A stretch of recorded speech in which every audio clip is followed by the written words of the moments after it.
இறங்கி நாச்சா போஸ்ட்மார்ட்டம் பண்ணவே தேவையில்லை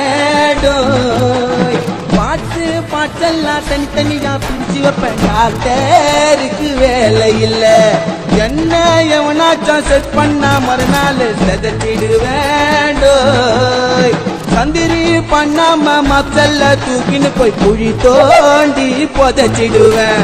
உருவேன் பல பல ஊத்திடும் சலசல 6 லிட்டர் பிளட்டும் பின்னச்சா கொல கொல பகுத்தச்சா தல தல என்ன தொட்டா கண்டம் நான் பேச மாட்டேன் பின்னால பின்னால பின்னால என் பொருள் வரும் உன்னோட முன்னால நான் லேசு பட்டவன சத்தியமா இல்ல நான் டென்ட் போட்டு வாழுறேன்